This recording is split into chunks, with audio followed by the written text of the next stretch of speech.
ndakeka neza mwibuka mu gihe inama ya ndetse na SADC byateranaga byiga ku kibazo cy'umurasirazuba bwa Kongo ubwo M23 yari imaze gufata Goma ndetse ishaka no gufata umujyi wa Bukavu. Muribuka ko nyuma yaho gatoya hahise haba n'inama ya European Union, angaha ibihugu bimwe na bimwe bigashaka gufatira u Rwanda ibihano, ariko ibindi nabyo bikifata. Niko byagenze. Angaha igihugu cy'Ububiligi cyagaragaje ko gishishikajwe cyane no gufatira u Rwanda ibihano kubera kumva ndetse no kuba ku ruhande rwa Tshisekedi cyangwa se no kudashaka kumva uko ikibazo giteye cyo mu burasirazuba bwa Kongo kugira ngo gikemurwe mu buryo bwa diplomasi bw'amahoro.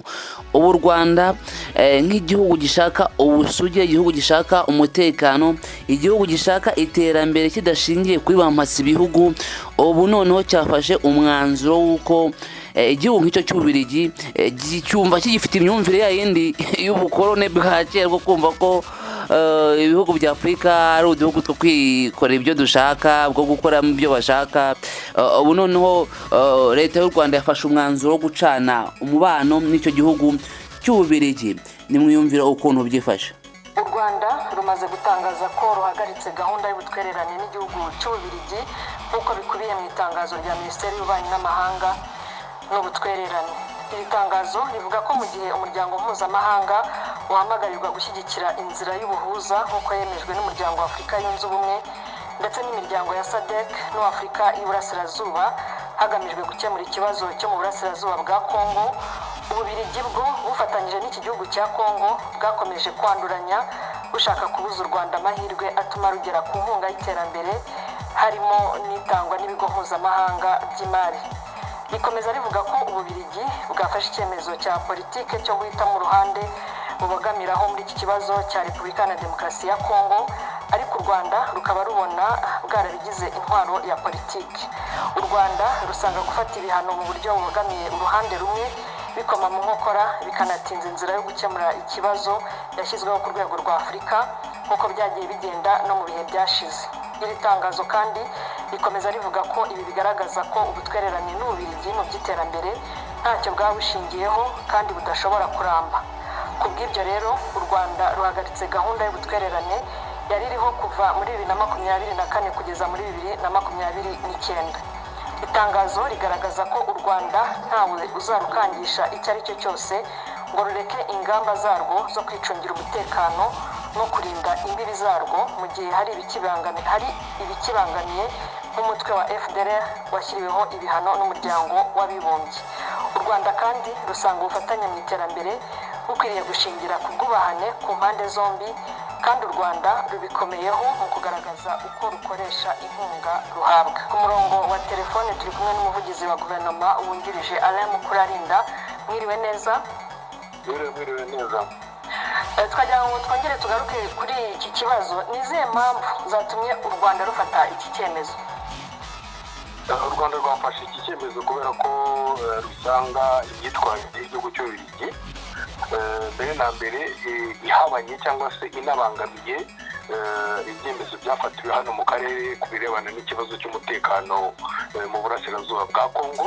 Hari ibyemezo byafashwe cyangwa se amatangazo yakozwe n'umuryango wunze ubumwe bwa Afurika na SADC na East Africa, iyo miryango ihuriye hamwe igerageza kureba uburyo iki kibazo cyakemuka binyuze mu nzira y'ibiganiro na diplomasi. Igihe rero harimo ibihugu bindi aho kugira ngo bize gushyigikira ibyo byemezo biba byafashwe, ahubwo ugasanga biratinyuma bijya gusaba ko u Rwanda rukomatanyirizwa ku mfashanyo, rukomatanyirizwa mu mibanire rufitanye n'ibindi bihugu cyangwa se no n'imiryango mpuzamahanga. Ibyo ngibyo ni ibintu byakozwe biranamenyekana, u Rwanda rugenda rubimenya, rugenda rubyihanganira. Ntiwaba rero uvuga ngo ufitanye amasezerano y'ubutwererane n'igihugu runaka ubundi urangiza uca inyuma ruhinga ujye kubasabira ko abandi bayahagarika kubera ibibazo bya politiki. Ibibazo by'iterambere ntabwo byari bikwiye kuvangwa n'ibibazo bya politiki cyangwa se kugirwa ibikangisho. Mbere yo gufata iki cyemezo haba harabayeho kuganira n'iki gihugu cy'Ububiligi ko ari igihugu gisanga mu mubano n'u Rwanda mu gihe kirekire. Ntabwo icyemezo gishobora zishobora gufatwa hatarabayeho ibiganiro cyangwa se hano urabizi hari za ambasade zirakorana, ba minisitiri w'ububanyi n'amahanga bashobora kuvugana, ariko n'igitangaje kindi kirimo ni ukubona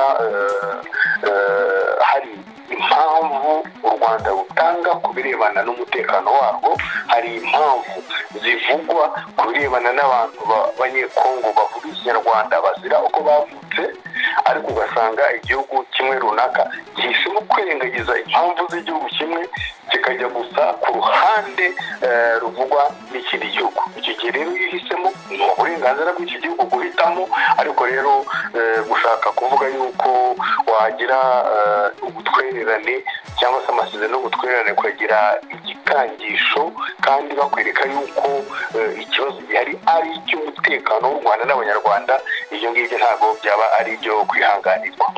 Mubona ari gute imyitwarire y'iki gihugu cy'Ububiligi ibangamiye inzira y'amahoro nta biteganywa na Afurika yunze ubumwe cyangwa se Afurika y'Iburasirazuba cyangwa SADC?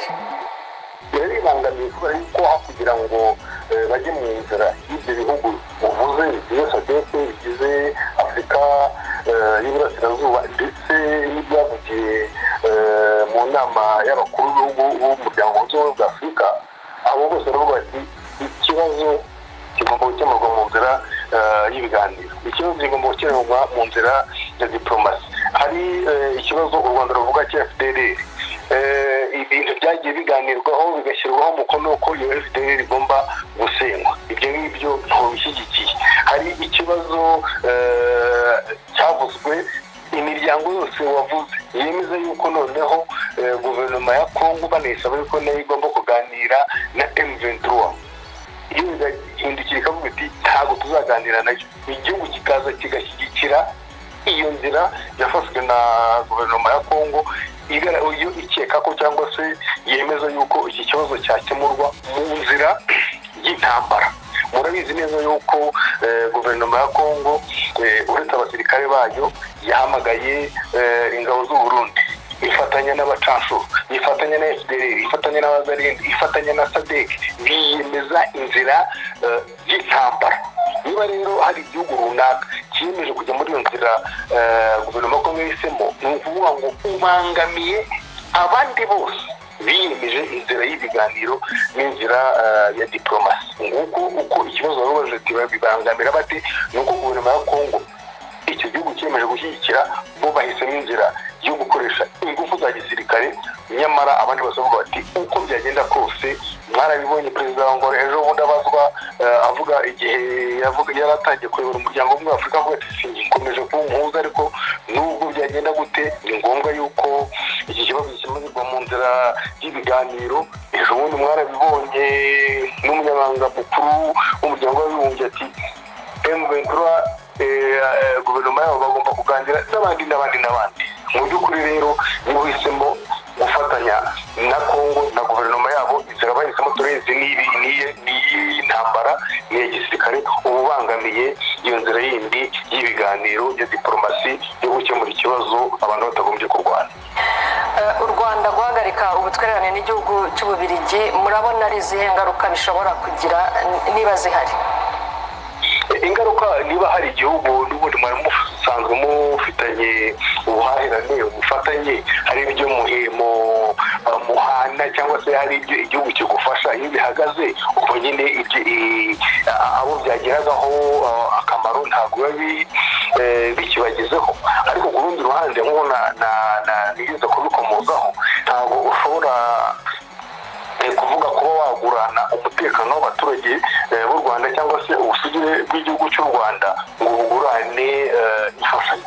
Abantu niba hari ingaruka zibaye ubwo ziri ku mukanda, cyangwa se ubu ngubu turi mu isi ifunguye, n'ubundi abantu bazagerageza kubana n'ibindi bihugu, ariko rero ntabwo ushobora kuvuga yuko igihugu kiza kubangamira iterambere ry'abaturage bawe ndetse kikagerageza no kubwira ibindi bihugu n'indi miryango nabo ngo bajye muri iyo nzira, kandi ku kibazo u Rwanda rwo rugaragaza cy'umutekano. Ndetse tugaruke no kuri icyo wavuze cy'iyo miryango yose yateranye ivuga iti ni inzira y'ibiganiro yakemura iki kibazo. wowe ugahitamo abiyemeje inzira ya gisirikare nta kundi byagenda. Bivuze ngo rero abantu koko hari aho bishobora kugira aho byabangamira, ariko ntabwo bigomba guca intege, ndetse n'ejo bundi byaganirwa abantu bakabyumvikana bakagarukaho, ariko bitanagarutse nta cyaguranwa umutekano w'u Rwanda n'Abanyarwanda. Alain Mukurarinda, umuvugizi wungirije wa guverinoma, turabashimiye cyane ku bisobanuro muduhaye byagarukaga kuri iki cyemezo u Rwanda rumaze gufata cyo guhagarika. ngira ngo mwabyumvise nk'uko tubikesha Rwanda Broadcasting Agency cyangwa se RBA, ikigo cy'igihugu cy'u Rwanda gishinzwe itangazamakuru. Umuvugizi wungirije wa leta y'u Rwanda Alain Mukurarinda atangaje ko umutekano w'u Rwanda ndetse n'ubusugire bw'u Rwanda ntago bushobora kugurishwa cyangwa se gusimbuzwa imfashanyo abaturage, ahubwo twagakoze ibindi bishobora gutuma dutera imbere ndetse n'ubuzima bushoboka hatabayeho imfashanyo cyangwa se kuronka indonke, ariko umutekano ndetse n'ubusugire bw'igihugu bukangirika. Iyi nkuru rero niyo nabateguriye, ushobora gukanda subscribe nkagwa indi update mu kanya. Ciao ciao.